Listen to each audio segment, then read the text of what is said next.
আমরা এই 53 বছরে জাতীয়তাবাদ, ধর্মনিরপেক্ষ মতবাদ, বাবার আদর্শ, স্বামীর আদর্শ, চাচা ঈশ্বর সাহেবের আদর্শ দিয়ে এই দেশের সুখ শান্তি সমৃদ্ধি বিশ্বের দরবারে দাঁড়াতে পারে নাই, মানুষের অধিকার বাস্তবায়ন হয় নাই। সুতরাং আল্লাহ যে দ্বীনের কথা বলেছেন, ওয়ালা তাতাফাররাকু ফি, ওই দিন ইন্নাদ দীনা ইনদাল্লাহিল ইসলাম, আল্লাহর কাছে মনোনীত দিন হচ্ছে ইসলাম। কথা বলেন ঠিক কিনা? ওই ইসলামকে বিজয় করো। ইসলামে শ্রমিকদের অধিকার দিয়েছেন, যুবকদের অধিকারের কথা বলেছেন, নারীদের অধিকারের কথা বলেছেন। দল মত নির্বিশেষে হিন্দু, বৌদ্ধ, খ্রিস্টান, অমুসলিম সবার অধিকার এই কোরআনের মধ্যে আছে না নাই? এজন্য আগামীতে আমরা একটা ইনসাফপূর্ণ সমাজ কায়েমের জন্য বাংলাদেশ জামাত ইসলামীর ছায়াতলে আমরা ঢুকতে চাই। রাজি আছেন তো ইনশাআল্লাহ? এই যে নতুন একটি বিপ্লব, নতুন একটি স্বাধীনতা, নতুন একটি পরিবেশ এসেছে, বলুন তো এর মূল পরিকল্পনা তিনি কে? ধরে বলুন তিনি কে? আমরা অংশগ্রহণ করেছিলাম, তার মধ্যে অসংখ্য জীবন চলে গিয়েছে। আপনাদের রংপুরের গর্ব শহীদ আবু সাঈদ, কথা বলেন ঠিক না বেঠিক? শহীদ আবু সাঈদ একটি সাধারণ পরিবারের সন্তান, কিন্তু দেশের জন্য, জনগণের জন্য, জালিমদের বিরুদ্ধে, ইসলামের কল্যাণে, মাজলুমদের পক্ষে, বৈষম্য ছাত্র আন্দোলনের পক্ষে যেভাবে সাহস, যেভাবে বুক পেতে দিয়ে গুলিবদ্ধ হয়ে শহীদ হয়ে এই জনগণকে বুঝিয়েছে যে আর নয়, নেমে যাও, সবাই মিলে ঐক্যবদ্ধ হয়ে কাঁধে কাঁধ মিলিয়ে এই জালিমকে পতন ঘটাতে হবে। কথা বলেন ঠিক না বেঠিক? মানুষগুলি যখন ঐক্যবদ্ধ হয়ে যখন শরিক নিল, নামলো, জীবন দিল, রক্ত দিল, অসংখ্য তরুণ, যুবক, আলেম, ওলামা সবাই অংশগ্রহণ করেছেন, কিন্তু মূল পরিকল্পনাকারী, মূল রহমত বরকত দিয়ে যিনি বিজয় দিয়েছেন, সবাই আওয়াজ ধরে বলুন তিনি কে? ওই আল্লাহ। ওয়া মাকারু ওয়া মাকারাল্লাহ ওয়াল্লাহু খায়রুল মাকিরিন। এজন্য আমরা যেন আল্লাহর প্রশংসা করতে ভুলে না যাই। সমস্ত ক্রেডিট সব তার। কথা বলেন ঠিক কিনা? এই পরিবেশ যদি না আসতো, আজকের এই বাংলাদেশ জামাত ইসলামী শ্রমিক কল্যাণ ফেডারেশনের উদ্যোগে আজকের ঐতিহাসিক মাহফিল বাস্তবায়ন করা তো দূরের কথা। এখানে কোন বক্তা আসবে, কোন মেহমান হবে, কারা মাহফিল শুনতে আসবে, তদারকি করতে করতে মাহফিল কমিটি অনুমতি নিতে নিতে মানুষগুলি সব অধৈর্য হয়ে যেত, মাহফিল কমিটির জুতার তলা ক্ষয় হয়ে যেত। কথা বলেন ঠিক না বেঠিক? এই 15-17 বছর এভাবেই জনগণের উপরে, মাজলুমদের উপরে, মুসলমানদের উপরে, কোরআনের উপরে, মাহফিলের উপরে, আল্লাহর দ্বীন প্রচার প্রতিষ্ঠার উপরে, ইসলামী আন্দোলনের উপরে এভাবে তারা জুলুম নির্যাতন চালিয়েছে। কথা বলেন ঠিক না বেঠিক? এজন্য আমাদের কি করা দরকার? আল্লাহ তাআলা বলেছেন, ফাসাব্বিহ বিহামদি রাব্বিকা ওয়াস্তাগফির ইন্নাহু কানা তাওয়াবা। বেশি বেশি আল্লাহর তাসবিহ, আল্লাহর প্রশংসা, আল্লাহর কৃতজ্ঞতা, আল্লাহর ইস্তিগফার এবং তার কাছে তওবা করতে হবে। রব্বুল আলামিন, সব প্রশংসা তোমার, সব ক্রেডিট তোমার। আমরা মাত্র অংশগ্রহণ করেছিলাম। আমাদের কিছু দেশের মেধাবীরা জীবন দিয়েছে, রক্ত দিয়েছে, কেউ হাত হারিয়েছে, কেউ পা হারিয়েছে, কেউ পঙ্গু হয়েছে, শিশু থেকে মুরব্বী পর্যন্ত কাউকে তারা রেহাই দেয় নাই। শিক্ষক, ছাত্র, শিক্ষিকা, ছাত্রী, নারী, পুরুষ, যুবক, তরুণ, আলেম সবাই অংশগ্রহণ করেছে। এই জন্য আল্লাহ পাক বিজয় দিয়েছে। আলহামদুলিল্লাহ। আল্লাহ পাক আমাদের এই প্রশংসাগুলি কবুল করে নেন, তার বিনিময়ে আরো উত্তম জাযা আমাদেরকে আগামীতে আরো বরকত আরো বাড়ায় দেন। বলুন আমিন। লক্ষ্য করি দরুদ আর সালাম বিশ্ব মানবতার মহান শিক্ষক, মহান ব্যক্তিত্ব, যিনি এই পৃথিবীতে এসেছেন মানুষদেরকে আলোকিত মানুষ বানানোর জন্য। এই পৃথিবীতে এসেছেন সমাজকে, রাষ্ট্রকে, দুনিয়াকে সোনালী সমাজ, আলোকিত সমাজ গঠন করার জন্য।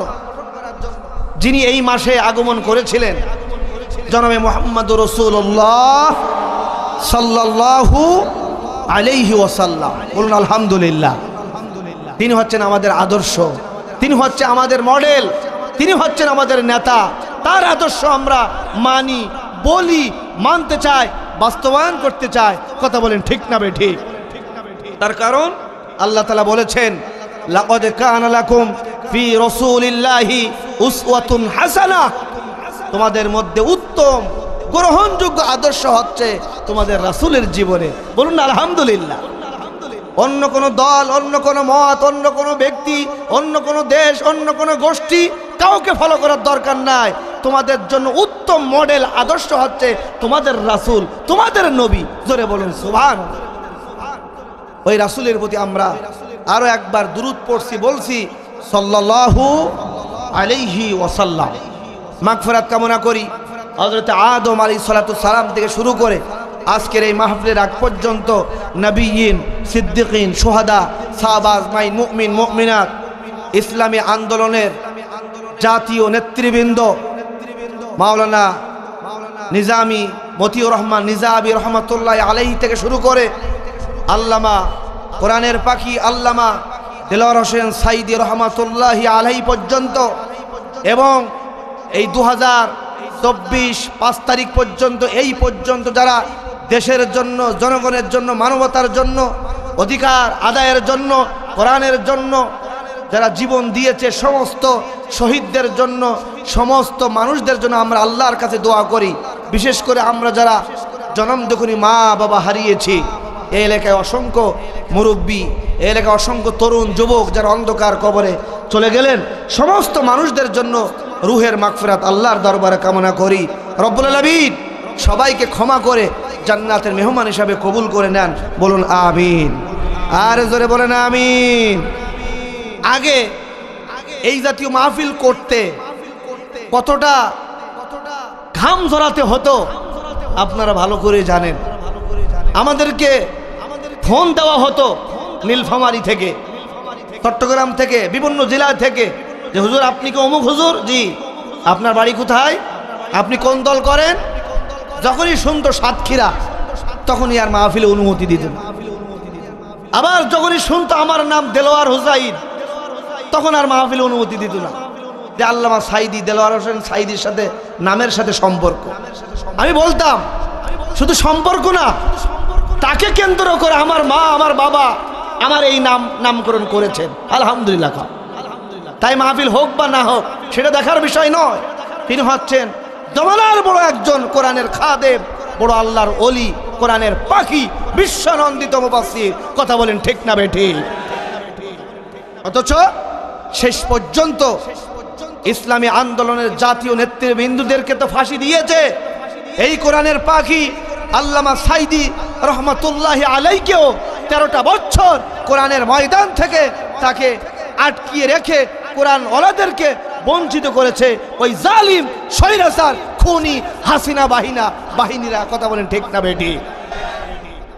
আল্লামা সাইদি রহমাতুল্লাহ আলাইহি তিনি বলেছিলেন, আলেমদের হাতে হাত কড়া পরাও, গ্রেফতার করো, নির্যাতন চালাও, মামলা হামলা দাও, চালাতে থাকো।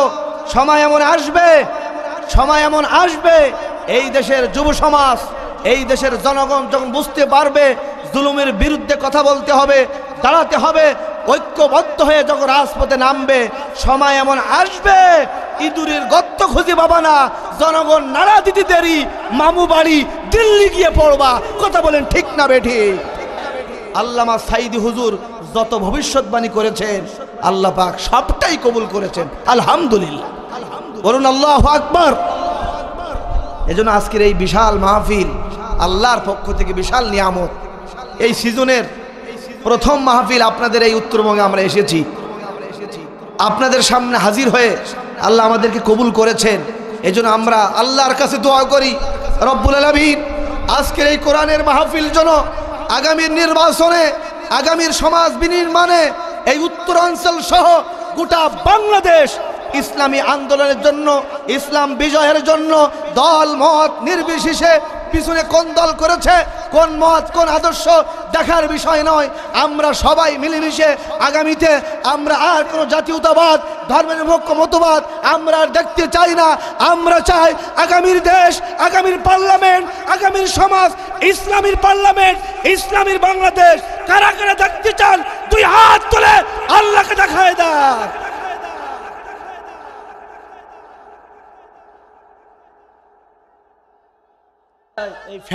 এই ফ্যানটা এদিকে ঘোরাই দেন। হ্যাঁ, শুধু আমাদের দিক থাকে।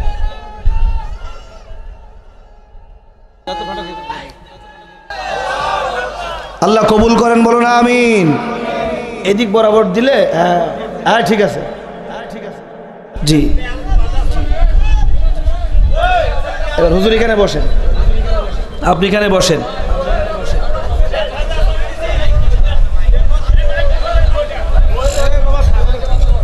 আলহামদুলিল্লাহ বলেন, বলুন আস্তাগফিরুল্লাহ, সুবহানাল্লাহ, আলহামদুলিল্লাহ। কোরআনের মাহফিল, জোরে আওয়াজ করে বলুন কিসের মাহফিল? আকাশের নিচে জমিনের উপরে এর থেকে মর্যাদাবান দামি অনুষ্ঠান আর কিছু হতে পারে? এদিকে আমার দিকে তাকান। আকাশের নিচে জমিনের উপরে এর থেকে দামি আয়োজন অনুষ্ঠান আর কিছু হতে পারে? আল্লাহ তাআলা বলেছেন, ইন্নামাল মুমিনুনা আল্লাযীনা ইযা যুকিরাল্লাহ ওয়াজিলাত কুলুবুহুম ওয়া ইযা তুলিয়াত আলাইহিম আয়াতুহু যাদাতুহুম ঈমানা ওয়া আলা রাব্বিহিম ইয়াতাওয়াক্কালুন। বলুন আল্লাহু আকবার। ঈমানদার তো তারা যেখানে কোরআনের মাহফিল হয়, নিজের পকেটের টাকা খরচ করে, রাতের ঘুম হারাম করে, সব ব্যস্ততা ফেলে দিয়ে কোরআনের মাহফিলে, কোরআনের দার্সে, কোরআনের তালিমে, কোরআনের আন্দোলনে ছুটে চলে আসে। কথা বলেন ঠিক না বেঠিক? সূরা আনফালে আল্লাহ বলেছেন, ইন্নামাল মুমিনুনা আল্লাযীনা ইযা যুকিরাল্লাহ, যখন কোরআন শুনতে থাকে, ওয়া ইযা তুলিয়াত আলাইহিম আয়াতুহু যাদাতুহুম ঈমানা, তেলাওয়াত করতে থাকে, শুনতে থাকে, আল্লাহ পাক তাদের ঈমানও বাড়াতে থাকে। আলহামদুলিল্লাহ বলেন। ঈমান কি করতে থাকে? বাড়াতে থাকে। আপনারা যারা এসেছেন, আল্লাহ পাক আমাদের ঈমান আরো বাড়াতেই থাকবে। জোরে বলুন ইনশাআল্লাহ। ওয়া আলা রাব্বিহিম ইয়াতাওয়াক্কালুন। কোরআন শুনে, কোরআন বুঝে তারা সিদ্ধান্ত গ্রহণ করে, এই কোরআন শুনলাম, বুঝলাম, মানব। ওয়া আলা রাব্বিহিম ইয়াতাওয়াক্কালুন। জীবন যদি চলেও যায়, ইসলামী আন্দোলনের নেতৃবৃন্দদের মতন যদি ফাঁসিও ঝোলায়, তবুও কোরআন থেকে এক চুল পরিমাণ সরব না। জীবন যাবে, তবুও কোরআনের রাজ কায়েম করব। কথা বলেন ঠিক না বেঠিক? এই জন্য আল্লাহ তাআলা বলেন, ফাইযা কুরিআল কুরআনু ফাসতামিউ লাহু ওয়া আনসিতু লাআল্লাকুম তুরহামুন। জোরে বলুন আল্লাহু আকবার। যেখানে কোরআন নাজিল হয়, কোরআন তেলাওয়াত হয়, কোরআনের বয়ান হয়, আল্লাহর পক্ষ থেকে রহমতগুলি নাজিল হয়, কিন্তু ওই কোরআনওয়ালাদের দুইটা দায়িত্ব, চুপচাপ বসে থাকতে হবে আর মনোযোগ সহকারে শুনতে হবে। মনোযোগ আছে তো না গেছে? মনোযোগ আছে না গেছে? ব্যাপার কি ফ্যানটা ওইদিকে ঘুরাই দিল কি আবার? হয় হোক, হয় হোক, তাই বলি তো গরমে তো ওয়াশ করা যাবে না, ঠিক কি না? আর আপনাদেরকে একটু সংশোধনী দেই, এই যে গরমের মধ্যে এখনো কিন্তু ওইরকম শীত পড়ে নাই, এই চতুর্দিকে বেড়া দেওয়ার দরকার ছিল না, ঠিক? আমি কিন্তু আপনাদের খেয়াল করেছি যে আমরা বাতাস খাচ্ছি, আর আমার এই মুরব্বী বাবাজিরা, তরুণ যুবক, এরা তো এই 17 বছরই বাতাস থেকে বিরত। সব দেশটারে জেলখানা বানিয়ে রাখছে এই হাসিনা বাহিনী। বাড়িতে ঘুমাতে পারে নাই, হয় কেউ জেলে ঘুমিয়েছে, আর না ওই আমাদের সাতক্ষীরায় ঘেরে ঘুমাইছে। ঘের বলতে পারে মাছের ঘের। রাতের বেলায় বাড়ি ঘুমাইলেই পুলিশ, ওই জালিমরা পুলিশ এনে এনে ধরাই দিত। এই জন্য রাতের বেলায় কি করতো, যার যার মাছের ঘের বিভিন্ন জায়গায় গিয়ে ঘুমাইতে পারতো, ঘুম হইতো না। এই 17 বছর মানুষ সব ঘুম হয় নাই, স্যাক্রিফাইস করেছে, এলাকায় থাকতে পারে নাই, বাড়িতে ঘুমাতে পারে নাই, স্ত্রী সন্তান নিয়ে একটু নিরাপত্তার সাথে ঘুমাতেও পারে নাই। কথা বলেন ঠিক না বেঠিক? দেখ আল্লাহ তাআলা আমাদেরকে বেশি না, আমরা 1 ঘন্টা মূল আলোচনায়, এরপরে মোনাজাত, কিছু কথা, 12টার উপরে 1 ঘন্টা আমরা তার উপরে যাব না, কেউ উঠবো না। রাজি আছেন ইনশাআল্লাহ? এই 1 ঘন্টার আগে, 12টার আগে, মোনাজাতের আগে আমরা কেউ এখান থেকে উঠবো না। বলুন ইনশাআল্লাহ। কবুল করেন। জোরে বলেন আমিন, আর জোরে বলেন আমিন। সম্মানিত উপস্থিতি, আমি আর ভূমিকা বাড়াতে চাই না, আমি সরাসরি মহাগ্রন্থ আল কোরআন থেকে আলোচনা করতে চাই। জোরে বলুন ইনশাআল্লাহ। আল্লাহ তাআলা বলেন, শারআ লাকুম মিনাদ-দীনি মা ওয়াসসা বিহি নূহান ওয়াল্লাযী আওহাইনা ইলাইকা ওয়া মা ওয়াসাইনা বিহি ইব্রাহিমা ওয়া মূসা ওয়া ঈসা আন আকিমুদ-দীনা ওয়া লা তাতাফাররাকু ফীহি। বলুন আল্লাহু আকবার।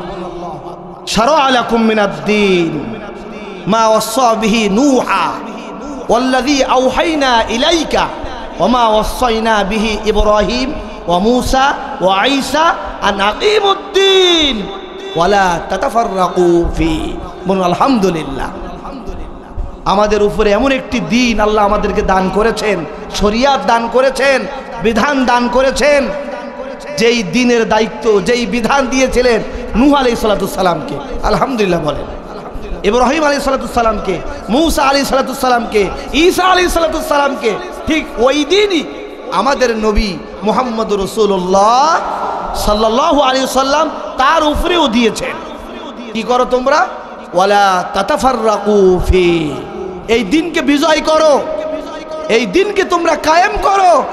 ব্যক্তি, পরিবার, সমাজ, রাষ্ট্র, আন্তর্জাতিক শিক্ষাঙ্গন, পার্লামেন্ট, সংসদ ভবন, জীবনের সকল ক্ষেত্রে এই দিন বাস্তবায়নের জন্য তোমরা দৌড়াও, ছুটে চলো, তোমরা এগিয়ে চলো, কাজ করো, আন্দোলন করো। ওয়ালা তাতাফাররাকু ফি। মত পার্থক্য করো না।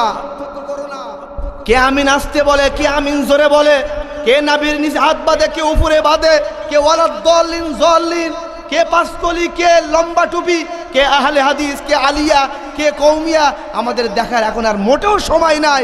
আমাদের সময় এসেছে 2024 5 তারিখের মধ্য দিয়ে এই যে পরিবেশ, এই পরিবেশকে আমরা ইসলামী পরিবেশ বানাতে চাই। কারা কারা রাজি? আবার একটা হাত তুলে আল্লাহকে দেখায় দা।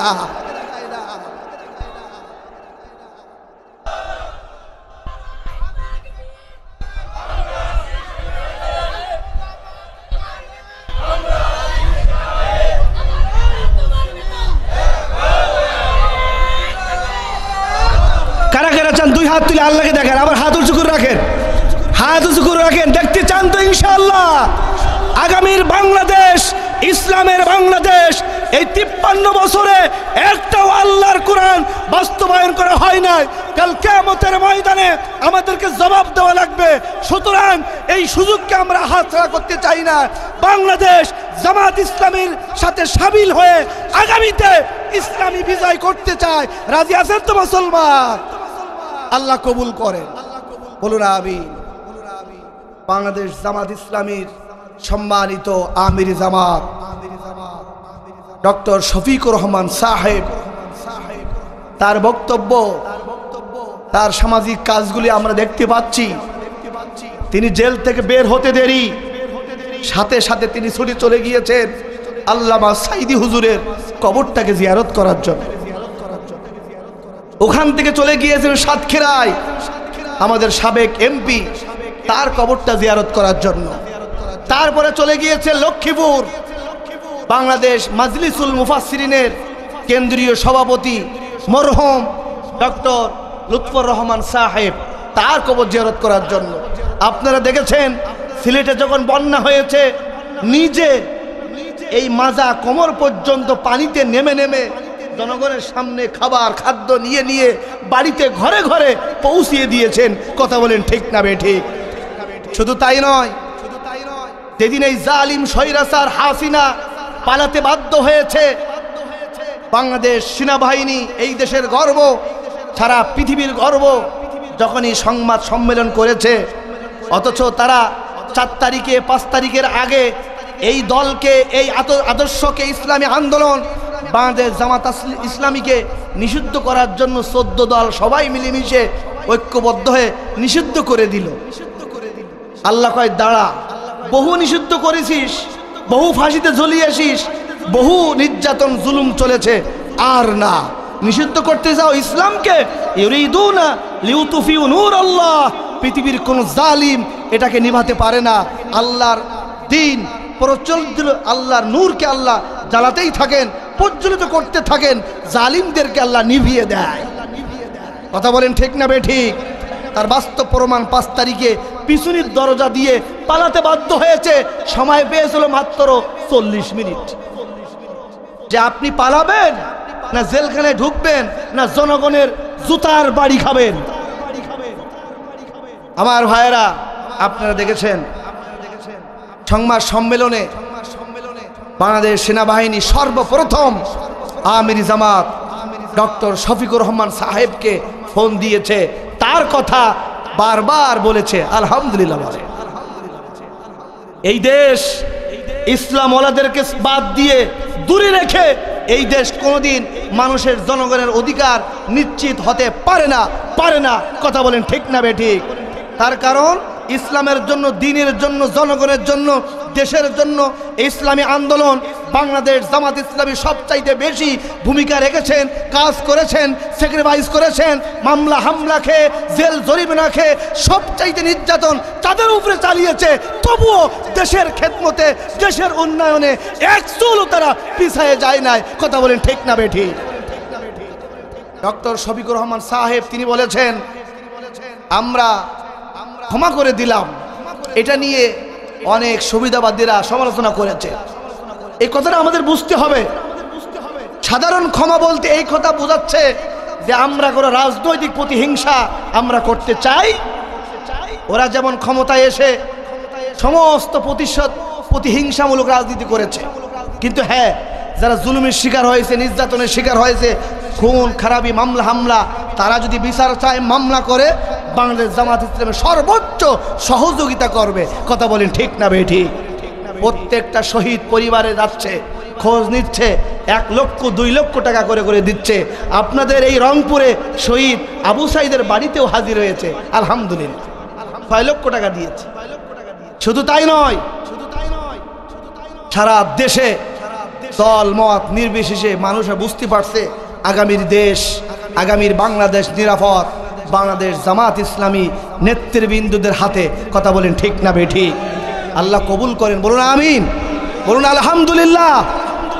আমরা এই 53 বছরে জাতীয়তাবাদ, ধর্মনিরপেক্ষ মতবাদ, বাবার আদর্শ, স্বামীর আদর্শ, চাচা ঈশ্বর সাহেবের আদর্শ দিয়ে এই দেশের সুখ শান্তি সমৃদ্ধি বিশ্বের দরবারে দাঁড়াতে পারে নাই, মানুষের অধিকার বাস্তবায়ন হয় নাই। সুতরাং আল্লাহ যে দ্বীনের কথা বলেছেন, ওয়ালা তাতাফাররাকু ফি, ওই দিন ইন্নাদ দীনা ইনদাল্লাহিল ইসলাম, আল্লাহর কাছে মনোনীত দিন হচ্ছে ইসলাম।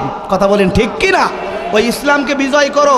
ইসলামে শ্রমিকদের অধিকার দিয়েছেন, যুবকদের অধিকারের কথা বলেছেন, নারীদের অধিকারের কথা বলেছেন। দল মত নির্বিশেষে হিন্দু, বৌদ্ধ, খ্রিস্টান, অমুসলিম সবার অধিকার এই কোরআনের মধ্যে আছে না নাই? এজন্য আগামীতে আমরা একটা ইনসাফপূর্ণ সমাজ কায়েমের জন্য বাংলাদেশ জামাত ইসলামীর ছায়াতলে আমরা ঢুকতে চাই। রাজি আছেন তো ইনশাআল্লাহ? এই জন্য আল্লাহ তাআলা বলেন, ইন্নাদ দীনা ইনদাল্লাহিল ইসলাম, একমাত্র ধর্ম, একমাত্র দিন ইসলাম।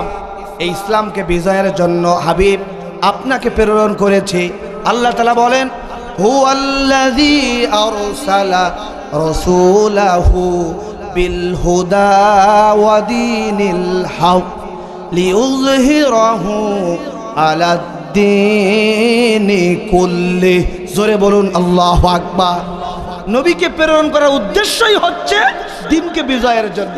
আলহামদুলিল্লাহ বলেন। শুধু নামাজ, রোজা, হজ, যাকাত এই কথা বলার জন্য আল্লাহর হাবিবকে প্রেরণ করা হয় নাই। যেই যুগে, যেই সময়ে আল্লাহর হাবিবকে পৃথিবীতে আনলেন, যুগটা ছিল আয়ামি জাহিলিয়াতের যুগ, অন্ধকারের যুগ, বর্বরতার যুগ, কুফরের যুগ, জুলুমের যুগ। মানুষের জান মালের কোনো নিরাপত্তা ছিল না। কন্যা সন্তান, নারীরা দুনিয়ায় আসতে দেরি জীবন্ত কবর দিয়ে দেওয়া হতো। কথা বলেন ঠিক না বেঠিক?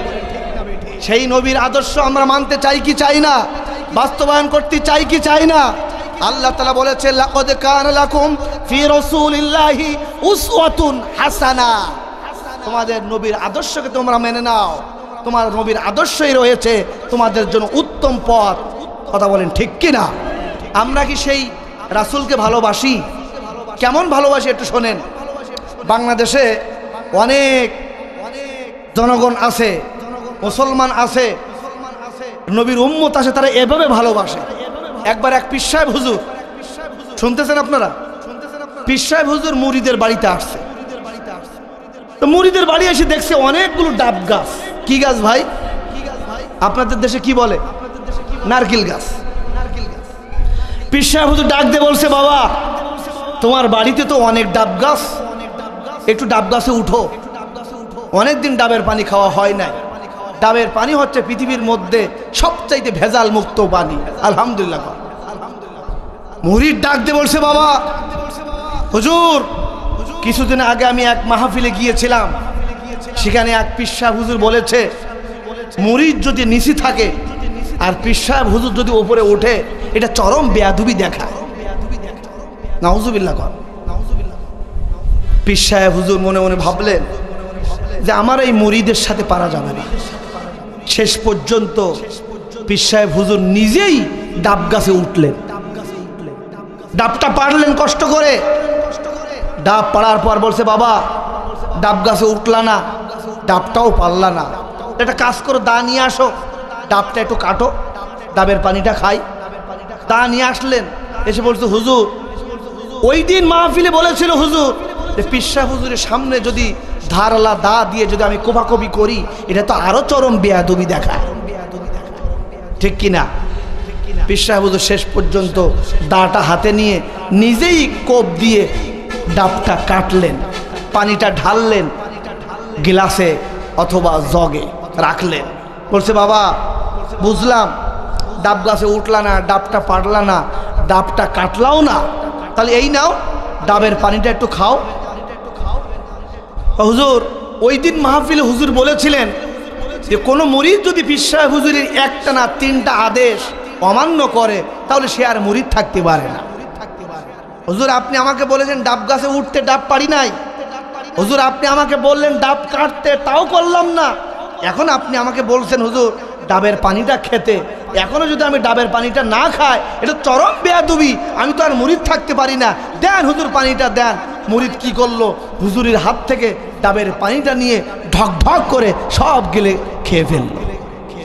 আপনারা বলেন এই মুরিদ কি পীর সাহেব হুজুরের ভালোবাসে? কথা বলেন, ভালোবাসে? এই মুরিদ কি পীর সাহেব হুজুরের মহব্বত করে? এই মুরিদ কি পীর সাহেব হুজুর অনুকরণ করে? বাংলাদেশে অসংখ্য নবী প্রেমিক, নবীর উম্মতেরা তারা এমন, তারা নবীর শাফায়াত পেতে চায়, কবরের মধ্যে গিয়ে নবীকে চিনতে চায়, নবীর রওজায় যেতে চায়, নবীর হাতে হাউজে কাউসারে পানি পান করতে চায়, এখনো পর্যন্ত নবীর সুন্নাহ দাড়িটা এখনো রাখতে পারে। শুধু তাই নয়, নবীকে নিয়ে যখন গালি দেয়, নবীর সুন্নাহ নবীর আদর্শ নিয়ে যখন কটূক্তি করে বিভিন্ন দেশে বিভিন্ন রাষ্ট্রে, তখন ওই সমস্ত নবী প্রেমিক তারা নেমে যায় জিহাদের জন্য, আন্দোলন করে, মানববন্ধন করে। ওই সময় ওই সমস্ত সুবিধাবিদ পীর সাহেব হুজুরের মুরিদের মতন নবী প্রেমিক আশেকেরা তারা বলে যে এইসব আন্দোলন করি কি হবে? কথা বলেন ঠিক না বে ঠিক? তারা নাবে না। আসল মুরিদ তো তারা যারা জীবন বাজি রেখে রাসূলুল্লাহর আদর্শকে বাস্তবায়নের জন্য তারা কাজ করে। কথা বলেন ঠিক না বে ঠিক? এই জন্য আল্লাহ তাআলা বলেন ওই রাসূলকে ভালোবাসো, মহব্বত করো, অনুকরণ করো। সূরা আল ইমরান আল্লাহ তাআলা বলেন কুল ইন কুনতুম তুহিব্বুনাল্লাহ ফাত্তাবিউনি ইউহিব্বুকুমুল্লাহ ওয়া ইয়াগফির লাকুম যুনুবাকুম ওয়াল্লাহু গফুরুর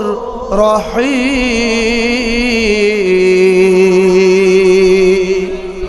নবী আপনি বলে দিন কুল ইন কুনতুম তুহিব্বুনাল্লাহ, তারা যদি আল্লাহকে পেতে চায়, আল্লাহর জান্নাত যদি যেতে চায়, ফাত্তাবিউনি, তারা যেন তারা রাসূলকে ভালোবাসে, অনুকরণ করে। ইউহিব্বুকুমুল্লাহ, আল্লাহ রাসূলকে যদি অনুকরণ করতে পারে, আল্লাহ রব্বুল আলামিন তাদেরকে ভালোবাসবেন। কথা বলেন ঠিক না বে ঠিক?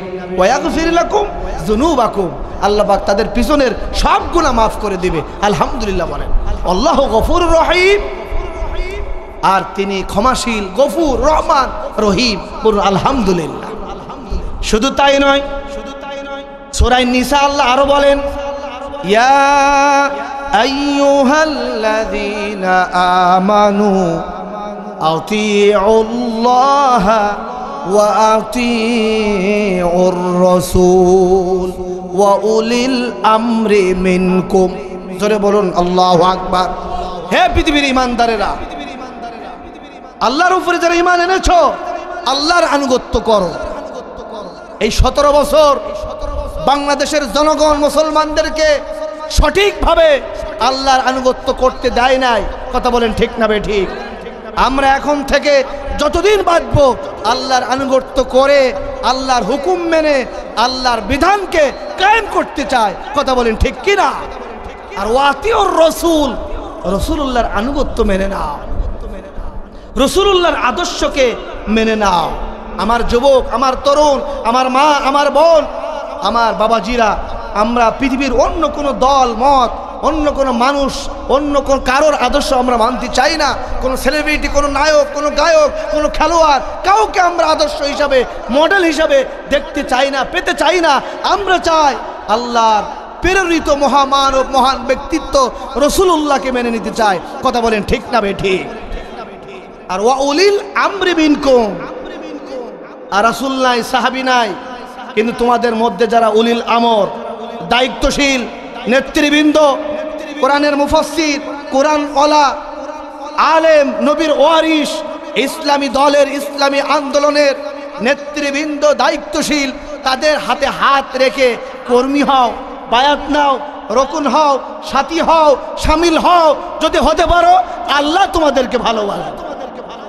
তার দলিল আল্লাহ বলেছেন, ইয়া আইয়ুহাল্লাযীনা আমানুত্তাকুল্লাহ ওয়া কুনু মা'আস সাদিকিন। বলুন আলহামদুলিল্লাহ। আল্লাহ রাসূলের সাহাবীরা আল্লাহকে কিভাবে মেনে নিয়েছিলেন, আল্লাহ রাসূলকে কিভাবে গ্রহণ করেছিলেন, ভালোবেসেছিলেন, ভালো করে শোনেন। হযরতে সাদ সালামী রাসূলুল্লাহর একজন উত্তম সাহাবী, যুবক মানুষ, বিবাহের বয়স পার হয়ে যায়, কিন্তু মক্কা মদিনার কোনো মেয়ের বাবারা রাসূলুল্লাহর এই সাহাবীর সাথে কোনো মেয়ে বিবাহ দেয় না। ভালো করে শোনেন আমার মেয়ের বাবারা, ভালো করে শোনেন, মা বোনেরা যারা এসেছেন আপনারাও শোনেন, যুবক ভাইয়েরা আপনারাও শুনতে থাকেন। রাসূলুল্লাহর সাহাবীর নাম হযরতে সাদ সালামী। হযরতে, সবাই আওয়াজ করে বলুন, কি সাহাবী? নাম কি? হযরতে সাদ সালামী। বিবাহের বয়স পার হয়ে যাচ্ছে, কিন্তু মক্কা মদিনার কোনো মেয়ের বাবারা তার সাথে মেয়ে বিবাহ দেয় না। কারণ কি?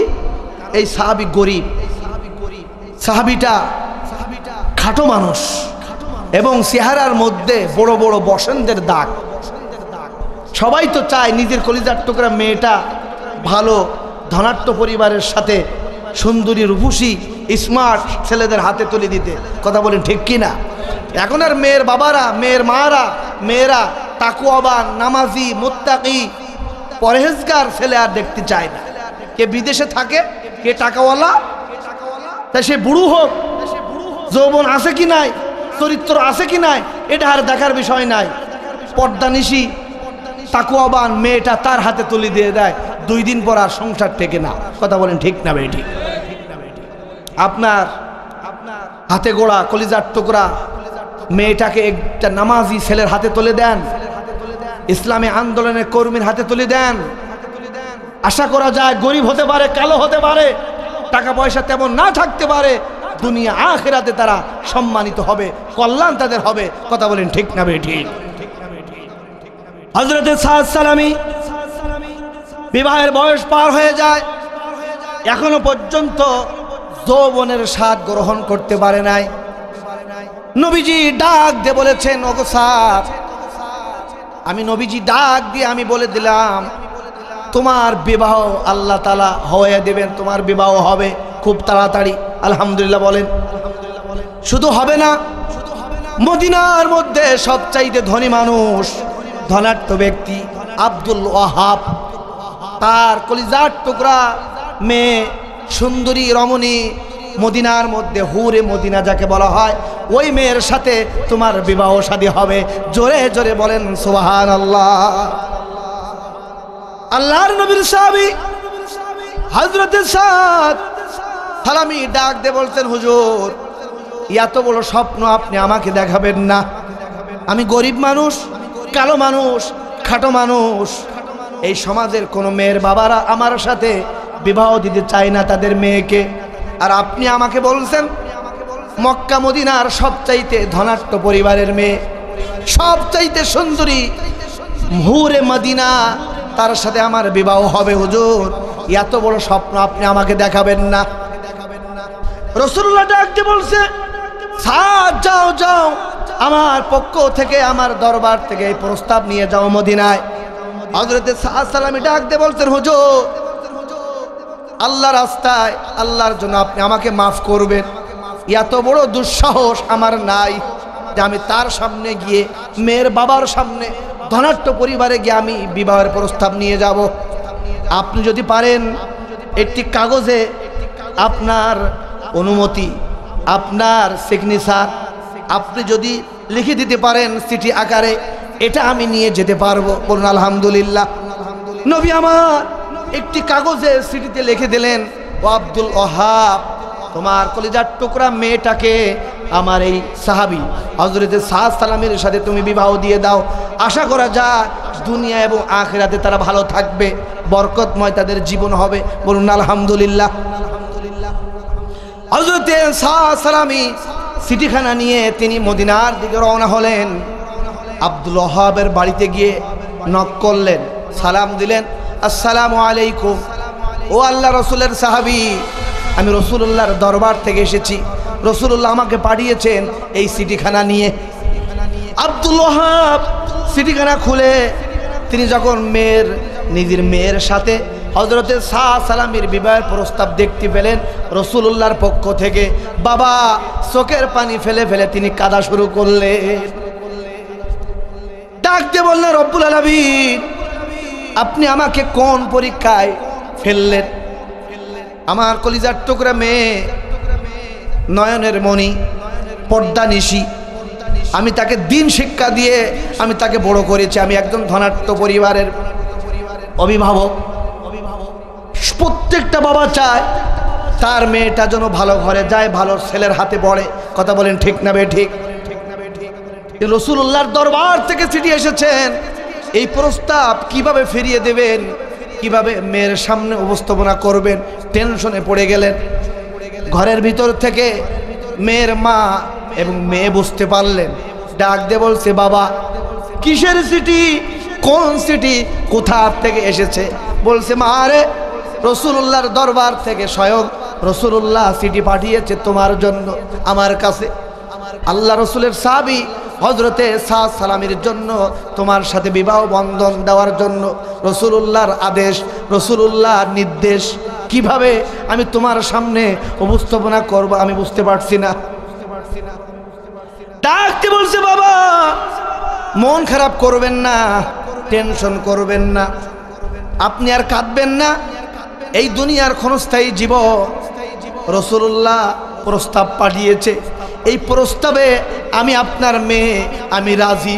জোরে বলেন সুবহানাল্লাহ, আলহামদুলিল্লাহ বলেন। আমাদের দেশের মেয়েরা এই জাতীয় ছেলের সাথে কি রাজি হবে সহজে? ঘরের জানলা থেকে দেখে নেবে যে ছেলে পছন্দ হয়েছে কি না। যদি পছন্দ না হয় সামনে আসতে চাইবে না। কথা বলেন ঠিক কিনা? কলেজে উঠতে দেরি, এখন আর মা বাবার আর পছন্দ করা লাগে না, নিজেই পছন্দ করে নিচ্ছে। ঠিক কিনা আমার ভাইরা? আমার আমি এই কথার উদাহরণ এই জন্য এনেছি, বাংলাদেশে এই যে ছাত্র বৈষম্য ছাত্র আন্দোলনে অসংখ্য ছাত্ররা, যুবকেরা এখনো পর্যন্ত বিবাহ করতে পারে নাই, যৌবনের স্বাদ গ্রহণ করতে পারে নাই। তাদের ইচ্ছা ছিল তারাও বিবাহ করবে। তার মা, তার বাবা শহীদ আবু সাইদ, তার বোন, তারাও স্বপ্ন দেখেছিল আমার ভাই, আমার সন্তান লেখাপড়া শেষ করে এসে বাড়িতে আসবে, তাকে বিবাহ দেওয়া হবে, চাকরি করবে, আমাদেরকে ভালো চালাবে। আমার যুবকেরা, আমার ভাইয়েরা, কিন্তু দেশের জন্য, ইসলামের জন্য, আপনার আমার স্বাধীনতার জন্য তারা জীবনকে ভুলে গিয়েছে, যৌবনকে বিসর্জন দিয়েছে, রক্ত দিয়েছে, জীবন দিয়েছে, শহীদ হয়েছে আপনার আমার জন্য, সুন্দর একটি স্বাধীনতা পরিবেশ আনার জন্য। কথা বলেন ঠিক না বেঠিক? এই জন্য আমাদেরকে মাথায় রাখতে হবে, আমরা তো আজকে ভালো খাচ্ছি, ভালো থাকছি, স্ত্রী সন্তান নিয়ে ঘুমাচ্ছি, এই জন্য শুধু আপনাকে আমাকে আল্লাহ দুনিয়া পাঠাই নাই, আমাদেরকে পাঠিয়েছেন। রসুল্লাহ তিনি মক্কায় থাকতে পারে নাই, হিজরত করেছে, রসুল্লাহকে মেরেছে, তার রক্ত ঝরিয়েছে, তার দান ভেঙিয়েছে, রসুল্লাহকে জেলের মধ্যে ঢুকিয়ে কিয়াবে আবু তালেবে জেলের মধ্যে তাকেও রেখেছিল। কথা বলেন ঠিক কিনা? অসংখ্য আল্লাহ রসুলের সাহাবীরা জীবন দিয়েছে, শহীদ হয়েছে, এরপরে সেই সোনালী যুগ কায়েম হয়েছিল।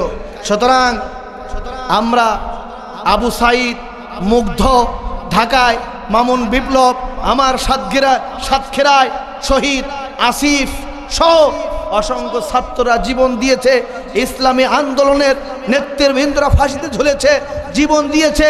আল্লামা সাঈদী 13টা বছর কারাগারে ছিল, কোরআনের ময়দানে ফিরে আসতে পারি নাই, তারও ইচ্ছা ছিল, আমাদেরও ইচ্ছা ছিল, শেষ পর্যন্ত তাকেও হাসি খুশি মানুষ, সুস্থ মানুষ, তাকেও হাসপাতালে ভর্তি করিয়ে ইনজেকশন দিয়ে তাকেও মৃত্যুর দিকে ঠেলে দেওয়া হয়েছে, শহীদ করা হয়েছে।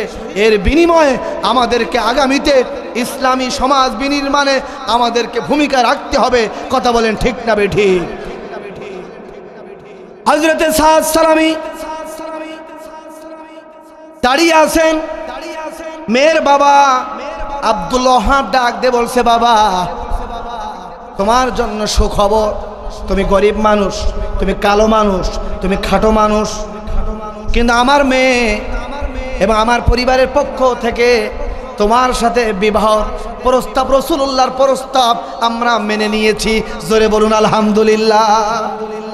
যাও, এখনই তোমার বিবাহ হবে, টাকা পয়সা যা লাগবে নাও, বাজারে দৌড়াও, বিবাহ শাদীর বাজার ঘাট করে নিয়ে আসো। আলহামদুলিল্লাহ বলেন। হযরত সাদ সালামী বাজারে দৌড়ালেন, বাজার করলেন, বিবাহ শাদীর বাজার করতেছেন, কিন্তু হঠাৎ করে দেখতে পেলেন বাজারের মধ্যে ব্যবসায়ী ভাইয়েরা দৌড়াদৌড়ি শুরু করেছে, তাড়াহুড়া শুরু করেছে। ডাক দিয়ে বলছে, ভাই আপনারা তাড়াহুড়া করেন কেন, দৌড়াদৌড়ি করেন কেন? দোকানের বাজারের ব্যবসায়ীরা ডাক দিয়ে বলছে, ওগো সাদ সালামী, তুমি কি শোনো নাই? তোমার তো আজকে বিবাহের দিন, তুমি শুনবা কিভাবে? ওইদিকে কাফেররা ঘোষণা দিয়েছে এবারের জিহাদে, এবারের যুদ্ধে রাসূলুল্লাহকে তারা হত্যা করে ফেলবে। বলে নাউজুবিল্লাহ। এবারের আন্দোলনে ইসলামকে তারা নিষিদ্ধ করবে। এই জন্য আমরা ব্যবসা বাণিজ্য সব ফেলে রেখে দৌড়িয়ে আমরা রাসূলুল্লাহর আদর্শ, রাসূলের হাতকে আমরা শক্তিশালী করতে চাই, আমরাও জিহাদের ময়দানে শামিল হতে চাই। জীবনের বিনিময় হলেও আমরা এই জমিনে দিনকে বিজয় করতে চাই, রাসূলুল্লাহর আদর্শকে আমরা টিকিয়ে রাখতে চাই। জোরে বলুন আলহামদুলিল্লাহ।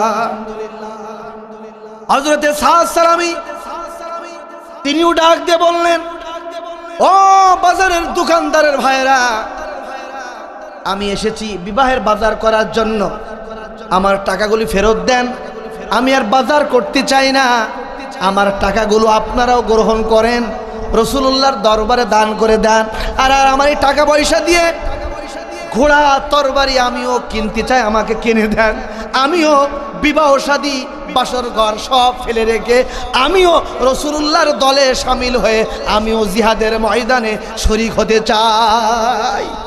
বলুন আল্লাহু আকবার। জিহাদের ময়দান শুরু হয়ে গেল। হযরতে সাদ সালামী তিনিও শামিল হয়ে গেলেন। অসংখ্য কাফেরকে জাহান্নামে পাঠিয়ে শেষ পর্যন্ত তিনিও শহীদ হয়ে গেলেন। আল্লাহর নবী, বিশ্ব নবী সমস্ত শহীদদেরকে এক জায়গায় রাখতে বললেন, সাহাবীরা রাখলেন। এক এক করে শহীদদেরকে শেষবারের মতন প্রাণ ভরে ভরে দেখছে। আহারে, আমাদের এই বাংলাদেশে ছাত্র আন্দোলনে শহীদ করেছে, হত্যা করেছে এই জালিম স্বৈরাচার খুনি হাসিনা বাহিনী। শেষ পর্যন্ত শহীদদের পরিবারেও ফেরায় দেয় নাই, আগুন জ্বালিয়ে তাদেরকে পুড়িয়েছে। কথা বলেন ঠিক না বেঠিক? অথচ শহীদরা হচ্ছে আল্লাহর জন্য, দিনের জন্য, ইসলামী আন্দোলনের জন্য, দেশের জন্য যারা শহীদ হয়, শহীদ হতে দেরি, জান্নাতে ঢুকতে দেরি করে না। কথা বলেন ঠিক না বেঠিক? জান্নাতের পাখিও তারা উড়ে বেড়াতে থাকে, অথচ তাদেরকে শেষ পর্যন্ত পরিবারের কাছেও ফেরত দেয় নাই। একটা ভিডিও আপনারা দেখেছেন, কিছু পুলিশ সাবেক স্বরাষ্ট্রমন্ত্রী আসাদুজ্জামান খান, যিনি কারণ বাজার সহ তেজগাঁও এলাকা থেকে দৈনন্দিন জীবনে কোটি কোটি টাকা চান্দা তুলতো, দুর্নীতি করত। একটা ভিডিও দেখাচ্ছে, নেতাজি বস, এই দেখেন ভিডিও, আমরা গুলি করি, যত গুলি করি, যার গুলি লাগে সে মরে, সে পড়ে থাকে, কিন্তু কেউ দৌড়ায় না, সবাই সামনের দিকে আগে আসতে থাকে। আমরা আর কত গুলি করব? আলহামদুলিল্লাহ বলে এই দেশের জনগণ গুলিকে ভয় পায় নাই, সমস্ত কিছু উপেক্ষা করে দেশের জন্য, জনগণের জন্য তারা এগিয়ে এসেছে। সুতরাং আমাদেরকে আর পিছনে তাকানোর সময় নেই। এই সুযোগকে, এই পরিবেশকে আমরাও দৌড়াতে চাই, আমরাও প্রতিযোগিতা করতে চাই, আমরা ইসলামের বিজয়ের জন্য জান্নাতমুখী দৌড়াতে চাই। কোনো পৃথিবীর কোনো জালিমদের আমরা তাকাতে চাই না। কথা বলেন ঠিক না বেঠিক? আল্লাহ রসুল সাল্লাল্লাহু আলাইহি সাল্লাম সাহাবীদেরকে, শহীদদেরকে দেখছেন আর চোখের পানি ফেলে ফেলে কাঁদছেন। শেষ পর্যায়ে হযরতে সাদ সালামীর কাছে যখন আসলেন, রাসূলুল্লাহর সাহাবীরা বলছেন, হুজুর এই সেই আপনার সাহাবী হযরতে সাদ সালামী। বিবাহের বয়স পার হয়ে গিয়েছিল, মক্কা মদিনার কোনো মেয়ের বাবারা তার সাথে মেয়ের বিবাহ দেয় নাই, জীবনে কোনোদিন যৌবনের স্বাদ গ্রহণ করতে পারে নাই। আপনি বলেছিলেন মদিনায় আব্দুল ওয়াহাবের সাথে তার মেয়ের সাথে বিবাহ হবে, আজকে তার বিবাহের দিন, বিবাহ হবে, বাজার করতে এসেছিল, কিন্তু আপনার ভালোবেসে আল্লাহর দিনের জন্য, রাসূলুল্লাহর আদর্শের জন্য বিবাহর দিন, বিবাহ শাদী, বাসর ঘর সব ফেলে রেখে জিহাদের ময়দানে শামিল হয়েছে। শেষ পর্যন্ত কাফেরদেরকে জাহান্নামে পাঠিয়ে নিজেও শহীদ হয়ে গেছে। রাসূল সাল্লাল্লাহু আলাইহি সাল্লাম কাঁদতে কাঁদতে তিনি অস্থির হয়ে গেছিলেন, বলে আল্লাহ, আমার এই সাহাবী যৌবন কি জিনিস, যৌবনের শক্তি কি জিনিস, বিবাহ বন্ধনের মাধ্যমে বুঝতে পারে নাই, স্বাদ গ্রহণ করতে পারে নাই, সব কিছু বাদ দিয়ে উপেক্ষা করে জিহাদের ময়দানে শামিল হয়ে আপনার জন্য, আমার জন্য, দিনের জন্য শহীদ হয়ে গেল। অঝরে কাঁদলেন আর দোয়া করলেন, রব্বুল আলামিন আপনি আপনার বান্দাকে, আমার সাহাবীকে জান্নাতের মধ্যে তুমি বিবাহ শাদীর আয়োজন করিয়ে দিও। বলুন আলহামদুলিল্লাহ। জানাজা শেষ হয়ে গেল, দাফন কাফনও শেষ। রাসূলুল্লাহ কাঁদতে কাঁদতে তিনি যখন ফিরে যাবেন, হঠাৎ করে তিনি কবরের দিকে তাকিয়ে মিসকি মিসকি তিনি হাসি দিলেন। আলহামদুলিল্লাহ বলেন। মিসকি মিসকি তিনি হাসা শুরু করলেন। সাহাবীরা বলেন, হুজুর আপনি এত অঝরে কাঁদলেন, অতীতে এত কাঁদা আপনি কাঁদেন নাই, আবার এখন আপনি দেখছি আপনি মিসকি মিসকি হাসতেছেন, কারণ কি আমাদেরকে একটু বুঝিয়ে বলেন।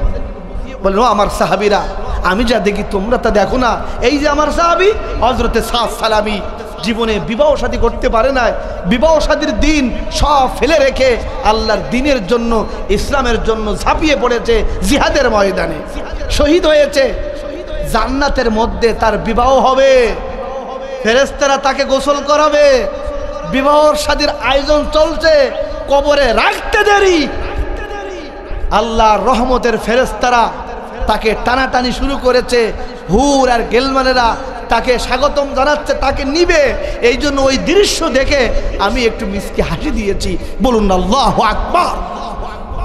শহীদ আবু সাঈদ, শহীদ মুগ্ধ সহ, মামুন বিপ্লব সহ, শহীদ আসিফ সহ আর যত শহীদ হয়েছে মেধাবীরা, যুবকরা, ইসলামী আন্দোলন নেতৃবৃন্দ, রব্বুল আলামিন তাদেরকেও তুমি জান্নাতের মধ্যে এরকম মেহমানদারি করিও। জোরে বলেন আমিন।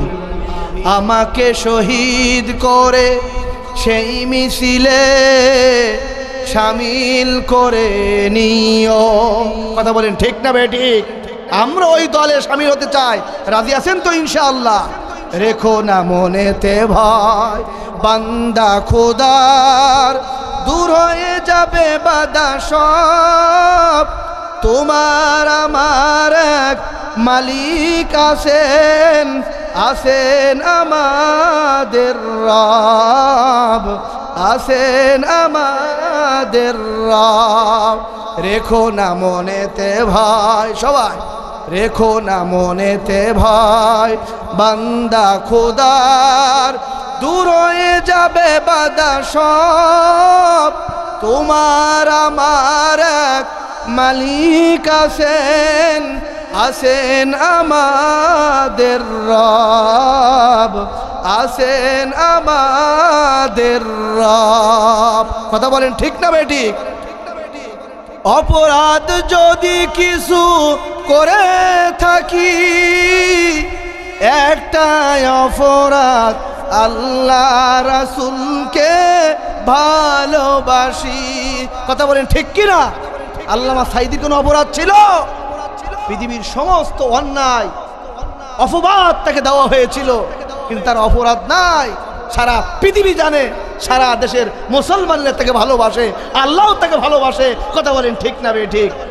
অপরাধ যদি কিছু করে থাকি, একটাই অপরাধ আল্লাহর কোরআনের কথা বলি। ঠিক না বেঠিক? সেই অপরাধে জীবন দিতে পারি, দিতে পারি যা আছে আমাদের সব। রেখো না মনেতে ভয় বান্দা খোদার, দূর হয়ে যাবে বাধা সব।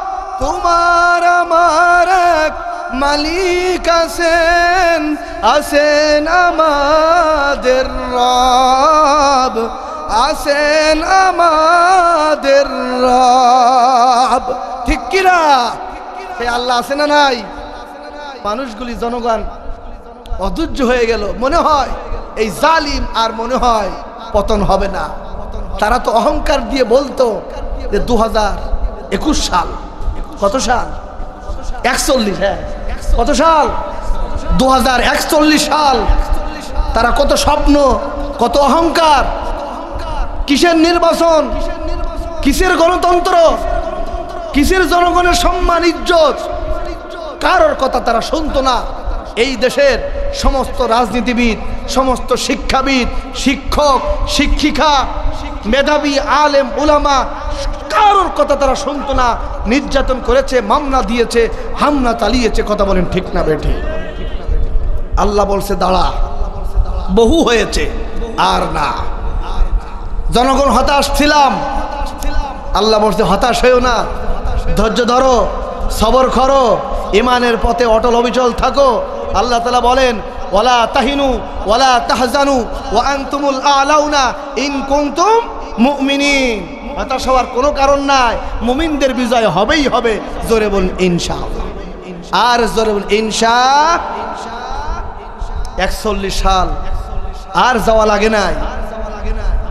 2024 আগস্ট 5 তারিখের জোহরের নামাজ পড়তে দেরি, নামাজ শেষ করার সাথে সাথে আমরা শুনতে পেলাম সারা বাংলাদেশের মানুষ আনন্দে আত্মহারা হয়ে রাস্তায়, মাঠে ঘাটে, ময়দানে নেমে এসেছে। জালিমের পতন হয়েছে। কথা বলেন ঠিক কিনা? আল্লাহ মহা বিজয় দিয়েছেন। আলহামদুলিল্লাহ বলেন, আর জোরে বলুন আলহামদুলিল্লাহ। সম্মানিত উপস্থিতি, হতাশ হওয়ার কোনো কারণ নাই।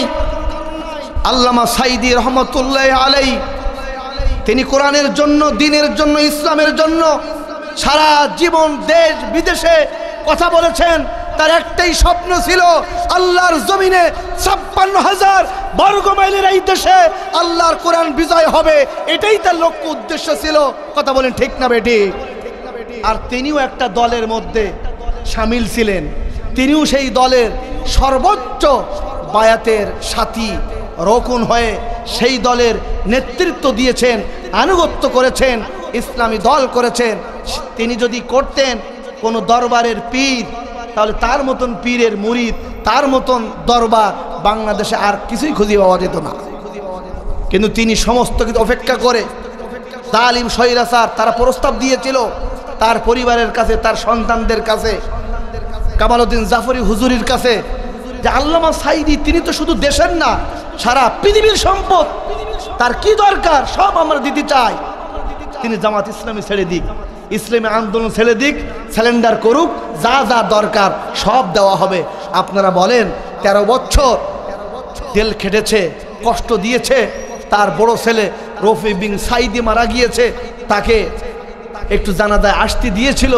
ওই দিন তিনি বলেছিল, ও আকাশের মালিক, ও আল্লাহ, সারা দেশের মানুষ সাক্ষী বলেছিল 1971 সালের কোনো অন্যায়, কোনো কাদা আল্লামা সাঈদীর গায়ে লাগে নাই। কথা বলেন ঠিক না বেঠিক? তারপরে ওই জালেমরা তাকে মুক্তি দেয় নাই, নাজাত দেয় নাই, সন্তান স্ত্রী আহাল পরিবারের কাছে ফিরে দেয় নাই। এই কোরআনের ময়দানে কোরআন ওয়ালাদের, কোরআনের পাখি মুফাসসির আমরা যারা আছি, সকলের স্বপ্ন ছিল আরও একবার তিনি ফিরবেন, আসবেন, কোরআনের রঙে রঙিন হবেন, কোরআনের তাফসীর করবেন। আগামী দিনের যুবক সমাজ, ইসলামী আন্দোলন নেতৃবৃন্দ সবাই মিলে ঐক্যবদ্ধ হয়ে ইসলামী বিজয়ের জন্য এগিয়ে যাবেন, এই স্বপ্ন আমাদের ছিল। কিন্তু শেষ পর্যন্ত জালেমরা বুঝতে পেরেছে যে তাদের তো কড়া নড়বড় শুরু হয়েছে ভারতের বুদ্ধিতে। শেষ পর্যন্ত আমাদের এই কোরআনের পাখি আল্লামা সাঈদীকেও তারা শেষ করে দিয়েছে, তারা শহীদদের কাতারে শামিল করেছে। কথা বলেন ঠিক কিনা?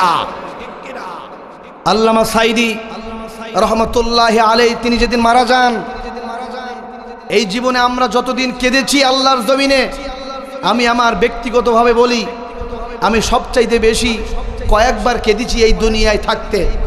1 নাম্বার, যেদিন আমার জনমদুখুনি মা মারা যায়, বাবা মারা যায়, সেই কান্নার কথা আমি আপনাদেরকে বোঝাতে পারবো না।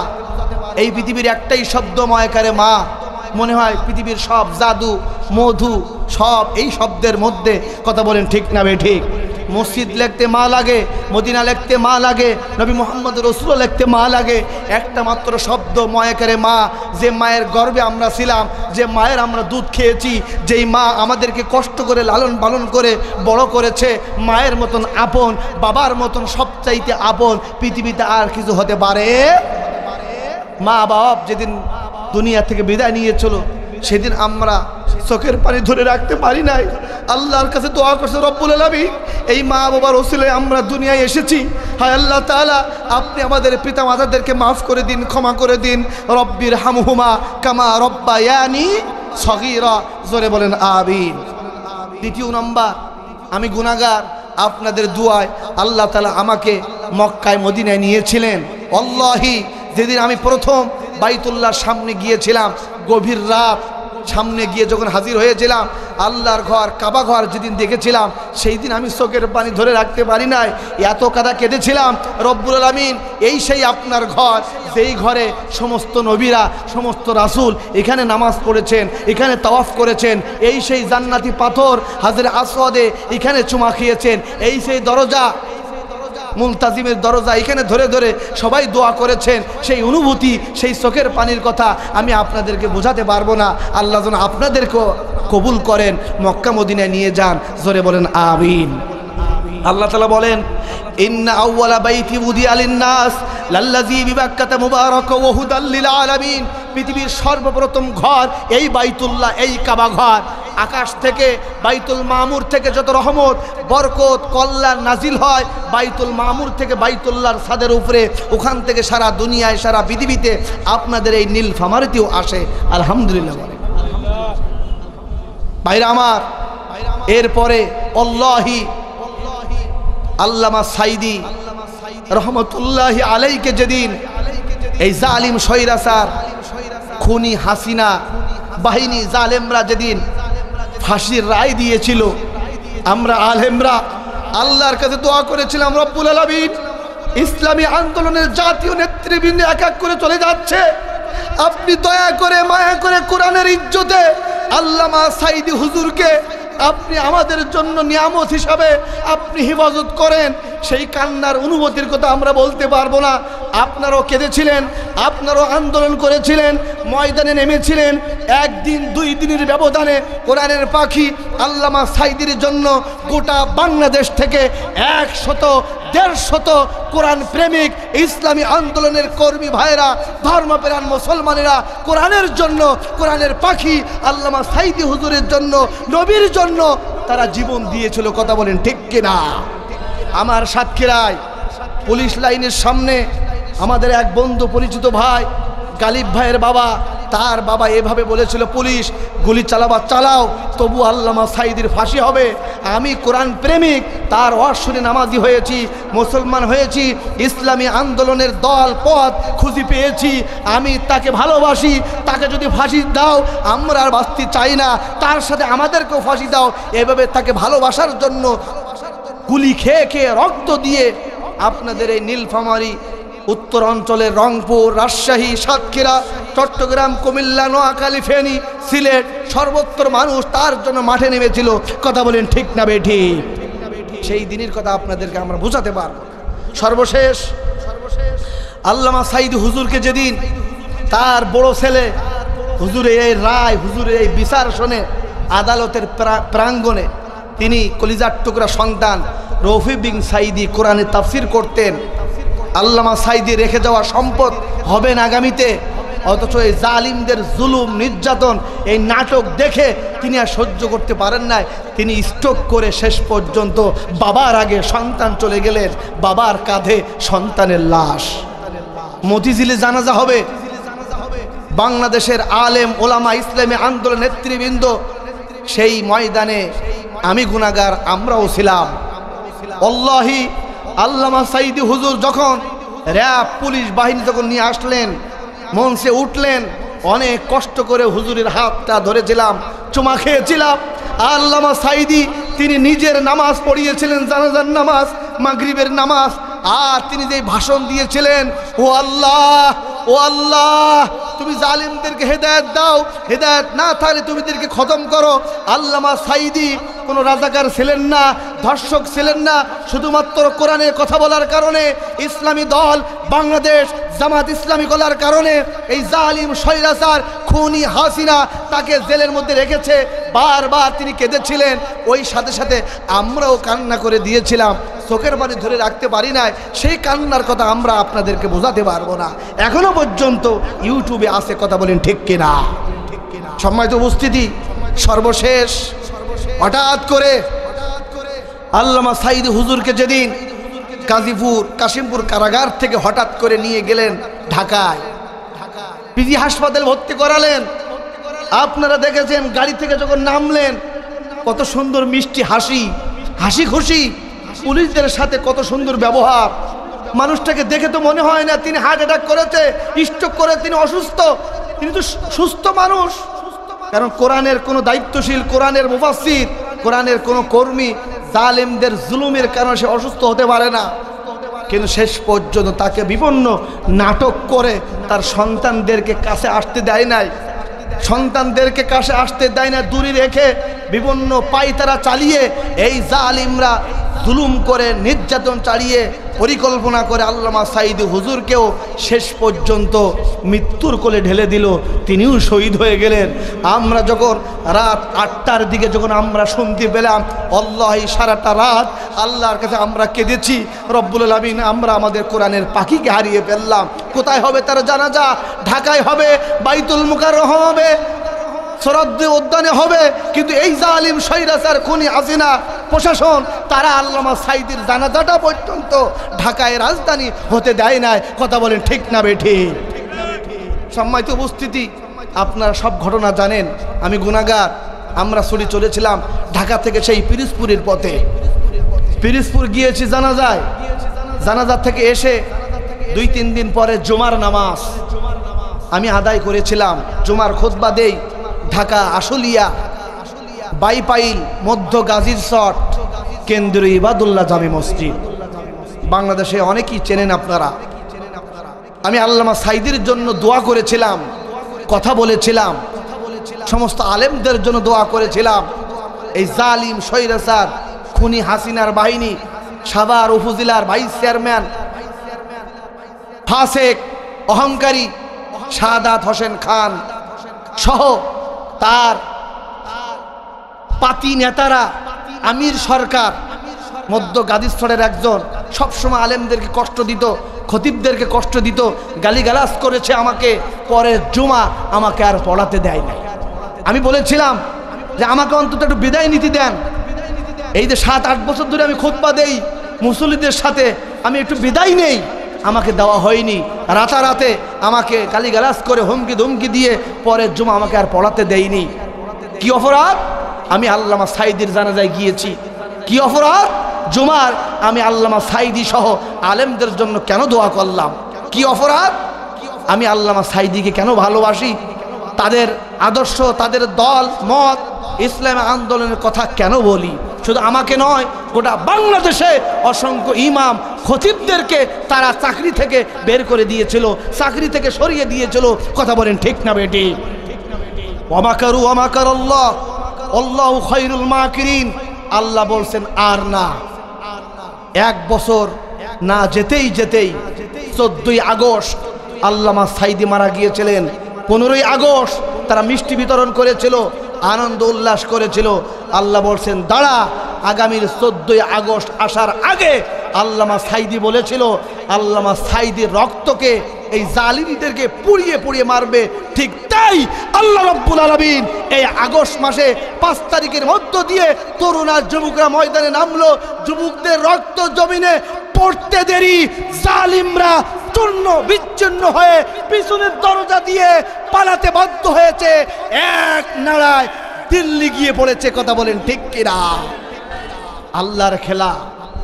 আল্লাহ আছে না নাই? আলহামদুলিল্লাহ বলেন। সুতরাং ভাইরা আমার, আমাদের মধ্যে মত পার্থক্য থাকতে পারে, কে কোন দল করেন আমরা দেখতে চাই না। এই 50, 52, 53 বছরে আপনারা বহু দলকে দুনিয়ায় আনলেন, ক্ষমতায় আনলেন।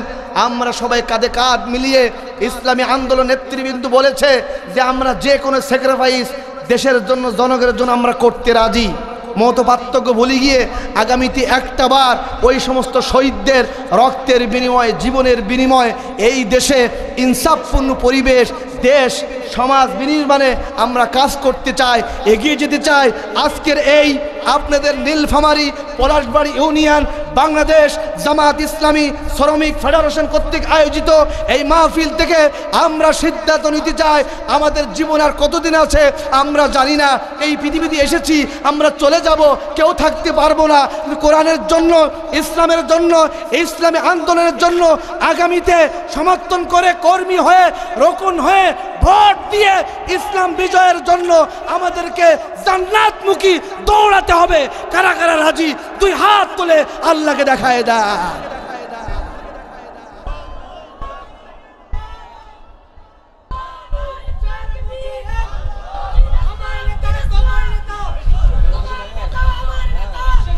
আল্লাহ কবুল করেন। জোরে বলেন আমিন।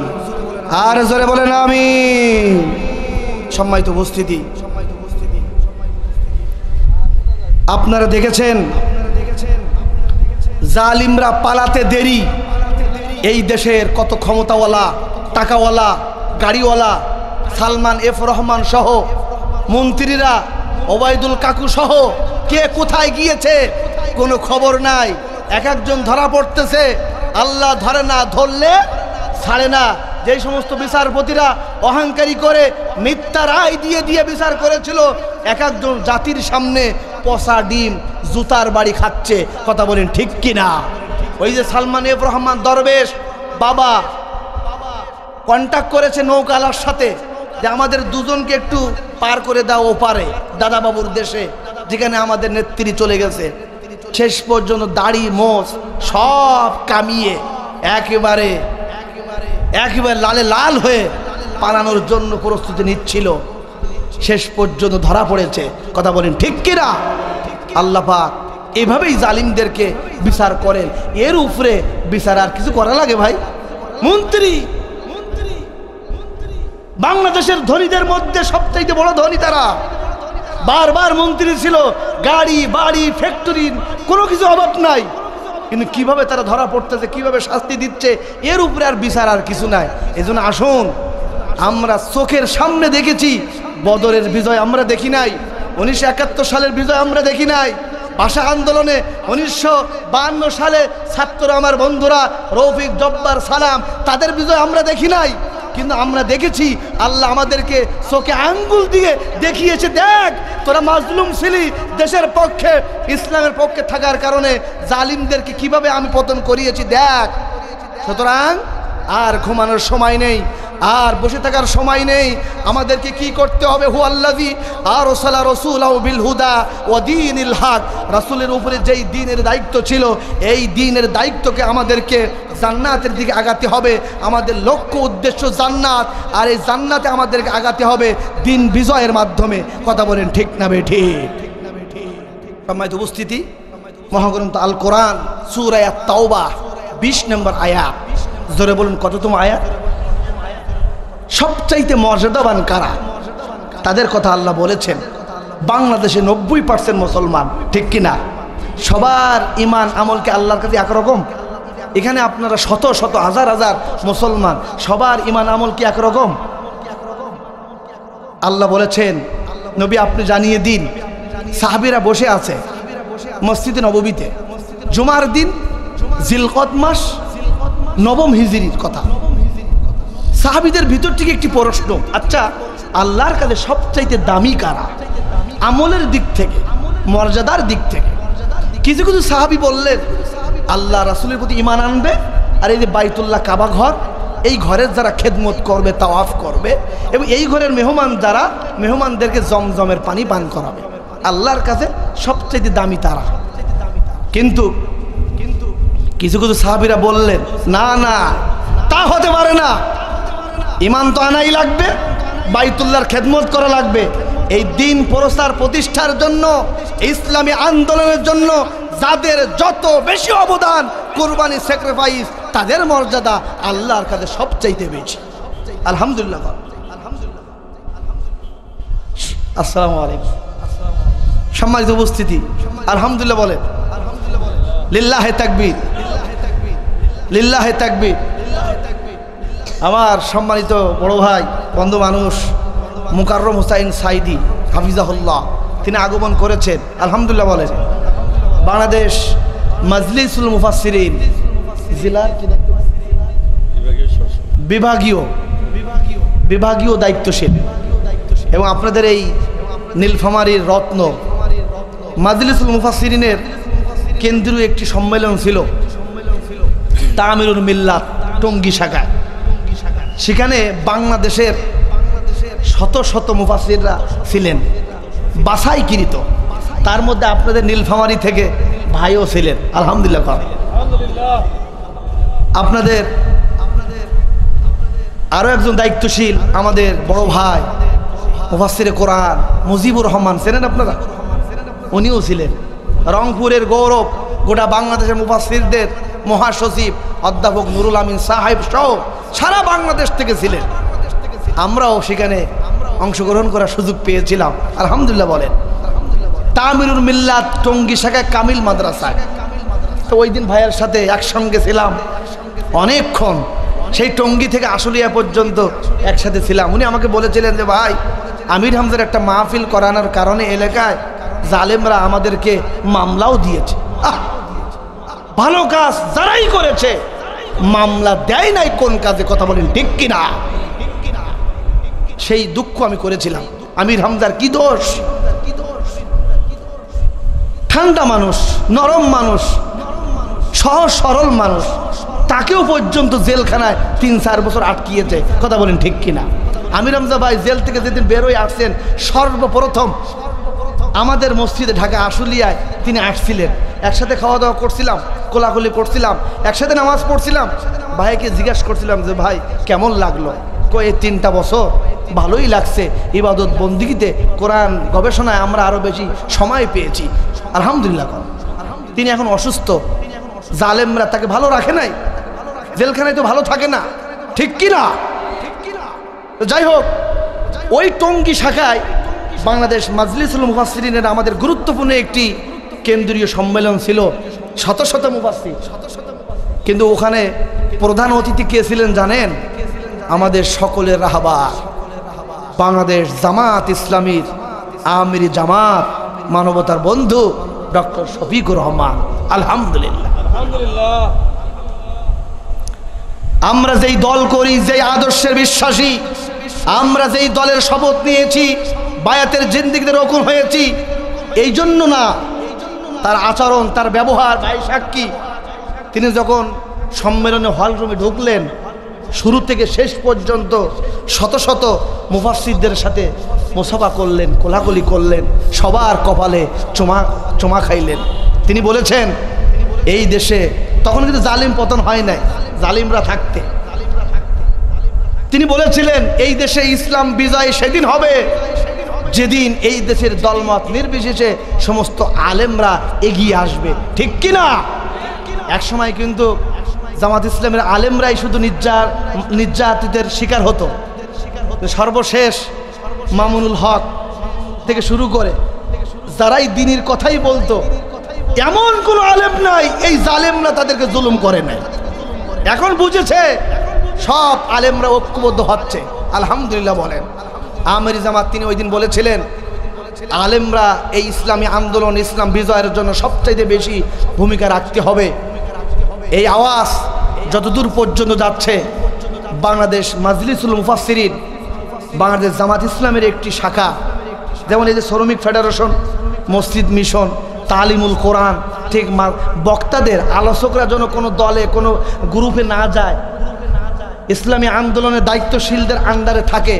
আমিরি জামাত তার বরকতময় জবান থেকে এই নাম আমাদেরকে দিয়েছেন, আমরা সেখানে সবাই আছি।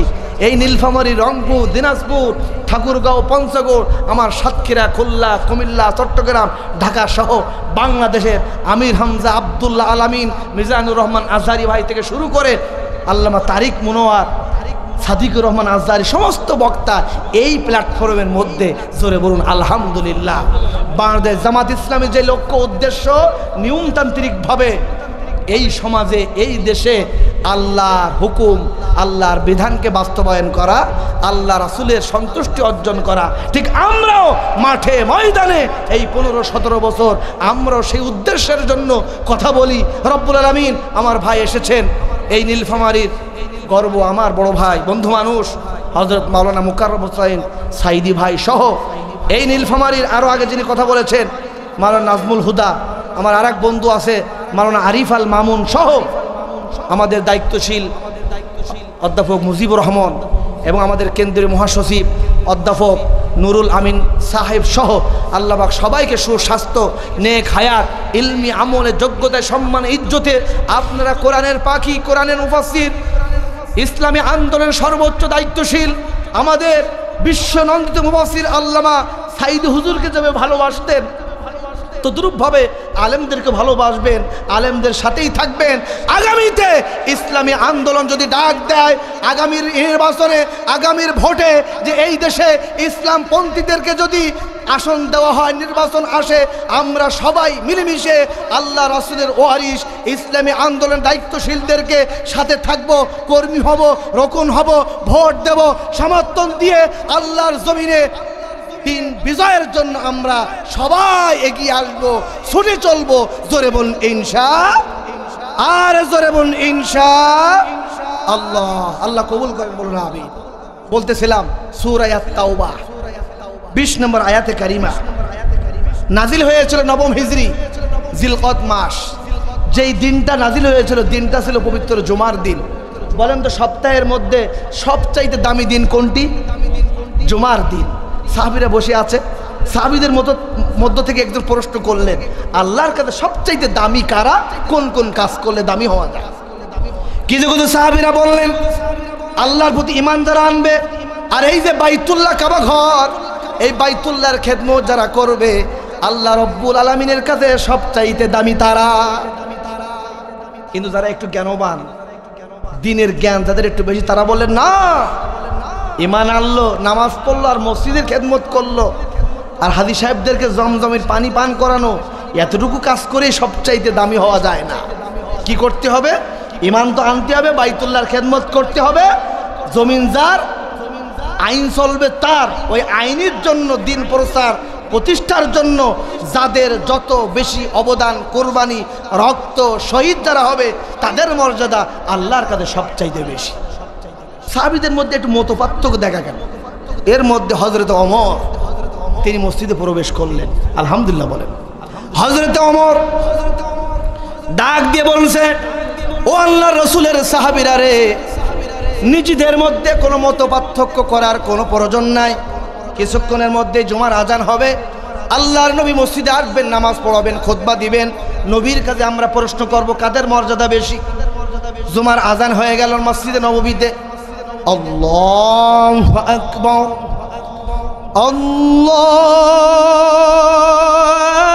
আল্লাহু আকবার। আজান হয়ে যাওয়ার পর আল্লাহর নবী তিনি মসজিদে আসলেন, নামাজ পড়ালেন, খুতবা দিলেন। হযরত ওমর হাত উঁচু করে বললেন, ইয়া রাসূলুল্লাহ, ইয়া হাবিবাল্লাহ, আপনি বলে দিন সাহাবীদেরকে সবচাইতে মর্যাদাবান কারা, দামি কারা আল্লাহর কাছে, আর কোন কোন কাজ করলে দামি হওয়া যায়। নবী আমার চুপচাপ বসে আছেন, দেখি আল্লাহর পক্ষ থেকে কোনো ওহী মেসেজ আসে কিনা। আলহামদুলিল্লাহ বলেন। কোনো কথা মন থেকে বলতেন না। ইন হুয়া ইল্লা ওয়াহয়ু ইউহা, যা কিছু বলতেন সবটা কার ওহী? আল্লাহর ওহী। আমাদের দেশের নেতারা যারা ছিল, মাইক পাইলেই দেশের বিরুদ্ধে, আলেমদের বিরুদ্ধে, কোরআনের বিরুদ্ধে, ইসলামী আন্দোলনের বিরুদ্ধে উল্টা পাল্টা বক্তব্য দিত। কথা বলেন ঠিক না বেঠিক? মাইক পাইলেই বক্তব্য উল্টা পাল্টা দেওয়া যাবে না। ওয়ালাউ তাকাওয়ালা আলাইনা বাদাল আকাবিল, নবী যা বলেছেন সব আল্লাহর কথা। নিজের নফস থেকে, মন থেকে যেন কোনো কথা বলতেন, আল্লাহ বলেন আমার হাবিবের কণ্ঠকে আমি কেটে ফেলতাম, চেপে ধরতাম ডান হাতকে। আলহামদুলিল্লাহ বলেন। চুপচাপ বসে আছেন, সাহাবীদের প্রশ্নের জবাব তিনি দেবেন।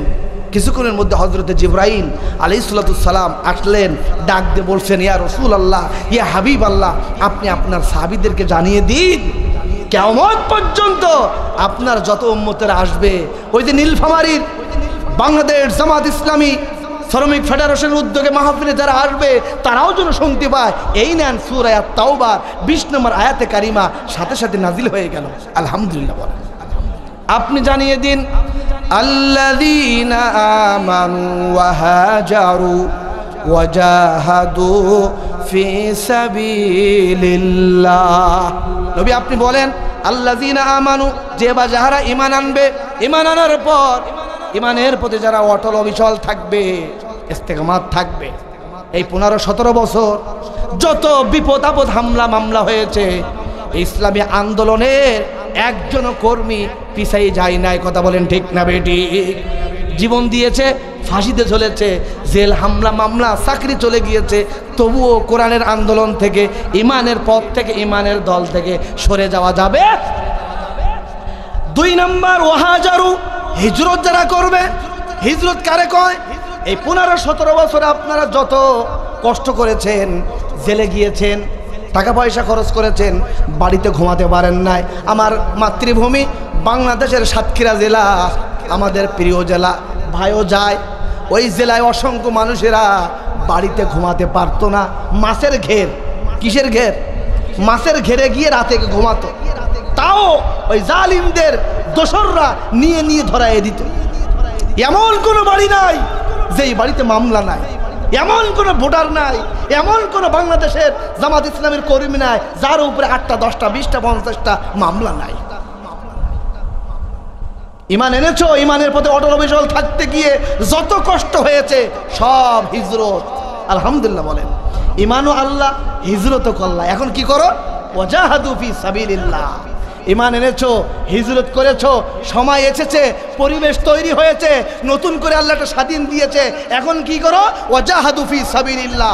আল্লাহর জমিনে দিন প্রতিষ্ঠার জন্য জিহাদ করো, সংগ্রাম করো, প্রচেষ্টা করো, ফিকির করো, এগিয়ে যাও, দৌড়াও, সমর্থন করো, এগিয়ে আসো, সাপোর্ট করো, ভোট দাও। জামাত ইসলামীর মাধ্যমে আগামীতে ইসলাম বিজয়ের জন্য জিহাদ ফি সাবিলিল্লাহ করো। আলহামদুলিল্লাহ। রাজি আছেন তো ইনশাআল্লাহ? আর এই 3টা কাজ যারা করবে, 2টা জিনিস লাগবে। জোরে বলুন কয়টা? বিআমওয়ালিহিম ওয়া আনফুসিহিম। নবী আপনি জানিয়ে দিন, ইমানদার, হিজরতকারী, জিহাদ যারা করবে তাদের মর্যাদা আল্লাহর কাছে সবচাইতে বেশি কেন হবে? তাদের দুইটা জিনিস দেওয়া লাগবে, মাল দেওয়া লাগবে। রাসূলুল্লাহর সাহাবীরা জিহাদের ময়দান যেতে দেরি, ডাকতে দেরি, রাসূলুল্লাহর সাহাবীরা বাড়িতে ঘরে যা কিছু ছিল সব এনে দিতেন, সম্পদের অর্ধেক দিতেন, 3 ভাগের 1 ভাগ দিতেন। হযরত ওমর, হযরত আবু বকর, সেই সব ঘটনা আপনারা সবাই জানেন। বিআমওয়ালিহিম, মাল দেওয়া লাগবে, সম্পদ দেওয়া লাগবে। ওই সমস্ত নাস্তিকরা বলে যে বাংলাদেশ জামাত ইসলাম টাকা পায় কই? এ মনে হয় বিদেশ থেকে কোনো চক্রান্ত করে টাকা পয়সা এনে বিভিন্ন নাশকতা করবে কিভাবে সেই চিন্তা করে। তার মানে যে কোনো বিষয় বসলেই বলতো নাশকতা, ঠিক কি না? গোপন বৈঠক মসজিদেও বসতে দিত না, এরকম টুপিওয়ালা 8-10 জন বসলেই হইছে। কত যে নির্যাতন চালিয়েছে। আলহামদুলিল্লাহ, বিআমওয়ালিহিম, এই দল চলে, এই সংগঠন চলে এসেছে। হাজারো মামলা হামলা, শহীদদের পরিবার চলে বিআমওয়ালিহিম। এই দলের রকুন কর্মী যারা আছে, দৈনন্দিন জীবনে প্রত্যেক মাসে নিজের উপার্জনের টাকা থেকে এই দলে তারা ইয়ানত দেয়। আলহামদুলিল্লাহ বলে। আমরা যারা রকুন আছে আমরা জানি সারা মাসের সমস্ত ইনকাম থেকে 5% দেওয়াই লাগবে। এরপরে কুলিন্না সলাতি ওয়া নুসুকি ওয়া মাহইয়ায়া ওয়া মামাতি লিল্লাহি রাব্বিল আলামিন, তারপরে শপথ। এই দল এমনি চলে না, এই দল এইভাবে ঠিকই আছে। আলহামদুলিল্লাহ বলেন।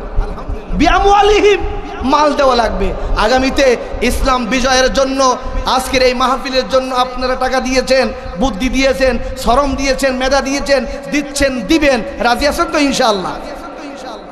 বিআমওয়ালিহিম ওয়া আনফুসিহিম, মাল তো দিলেন, মাঝে মধ্যে জীবনও দিয়েছেন। আবু সাইদ জীবন দিয়েছে, মুগ্ধ জীবন দিয়েছে, শহীদ মামুন বিপ্লব দিয়েছে, আমার সাতক্ষীরা শহীদ আসিফ জীবন দিয়েছে।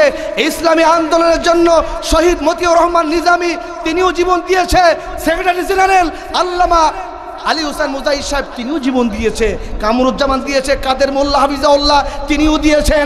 এই কোরআনের মুফাসসির আল্লামা সাইদি হুজুর তিনিও জীবন দিয়ে গেলেন সারাটা জীবন। কথা বলেন ঠিক না বেঠিক?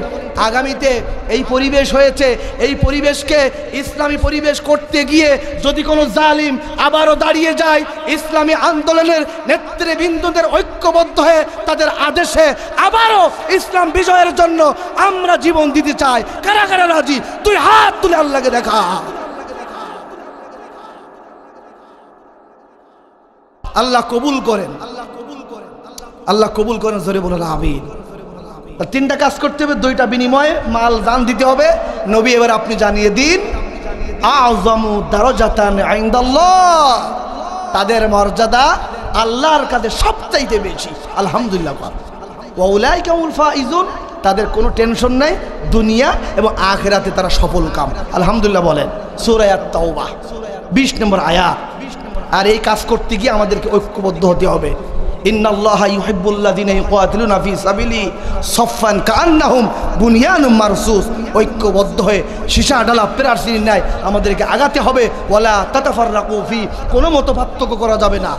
কে আমি নাচতে বললো, কে জোরে বললো, কে কোথায় হাত বাঁধে। মক্কা মদিনা যান, অনেকে হাত বাঁধে না, এইভাবে নামাজ পড়ে। কোনো মতপার্থক্য নাই।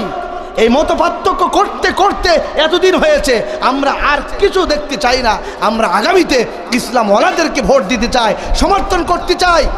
এই পলাশবাড়ি ইউনিয়ন সহ, নীলফামারী সদর সহ, দুমার, জলঢাকা সহ, এই উত্তর অঞ্চল সহ, আমাদের দক্ষিণ অঞ্চল সাতক্ষীরা 5টা আসন, আমাদের বিশ্বাস 5টা আসনেই জামাত ইসলামী পাশ করবে ইনশাআল্লাহ। করেছিল তাই। চট্টগ্রাম সহ কুমিল্লা, সারা বাংলাদেশ থেকে ইসলামপন্থীরা, ইসলামী ব্যক্তিত্ব যারা আছে, নেতৃত্ব, তারা যদি এগিয়ে আসে, আমরা যদি ভোট দেই, সমর্থন দেই, 300 আসনের মধ্যে যদি ইসলামওয়ালারা এগিয়ে থাকে, আগামীর পৃথিবী এই 56,000 বর্গমাইলের সোনার টুকরা বাংলাদেশ ইসলাম কায়েম হবে। কথা বলেন ঠিক না বেঠিক? আর ইসলাম যদি কায়েম হয়, সুখ, শান্তি, সমৃদ্ধি, অর্থনীতি দিয়ে সার্বিকভাবে এগিয়ে যাবে, যেমনটা গিয়েছে আফগানিস্তান। জোরে বলেন ইনশাআল্লাহ। আফগানিস্তানে মানুষ এখন জালের নিরাপত্তা পেয়েছে, মালের নিরাপত্তা পেয়েছে। সেদিন একটা পত্রিকায় একটা ছবি ভাইরাল হয়েছে, একজন মুরব্বী তার রিটায়ার্ডের সমস্ত টাকা পলিথিনে নিয়ে যাচ্ছে শহরের ফুটপাত দিয়ে, কেউ তার দিকে তাকায়ও না। আমাদের গুলিস্তানে লক্ষ লক্ষ টাকা তো দূরের কথা, পকেটে 1000 টাকা নিয়ে আপনি বাজারে যান, আছে কি নাই বারবার পকেটে হাত দিয়ে আমাদের চেক করতে হয়, ঠিক না বে ঠিক? মসজিদে নামাজ পড়বে, দামি জুতা পিছন আসে না গেছে, নামাজের মধ্যে মাঝে মধ্যে তাকাই দেখা লাগে। কেন? চোর, বাটপার, দুর্নীতি সব দিয়ে এই দেশে ভরা। এই জন্য আসুন, জান মালের নিরাপত্তা আমরা যদি পেতে চাই, ইনসাফপূর্ণ একটি পরিবেশ না আসা পর্যন্ত, ইসলামী বিপ্লব না হওয়া পর্যন্ত জনগণের এই শ্রমিক কল্যাণ ফেডারেশন আজকেও আশুলিয়ায় মারামারি লেগেছে। শ্রমিকদের আসল মর্যাদা দেওয়া হয় না, তাদের বেতন দেওয়া হয় না। শ্রমিক আন্দোলন, শ্রমিকদের মর্যাদা অধিকার ইসলাম দিয়েছে, নারীদের মর্যাদা ইসলাম দিয়েছে। এজন্য আসুন আমরা সেই ইসলামের দিকে এগিয়ে যাই। আল্লাহ আমাদেরকে তৌফিক দান করেন।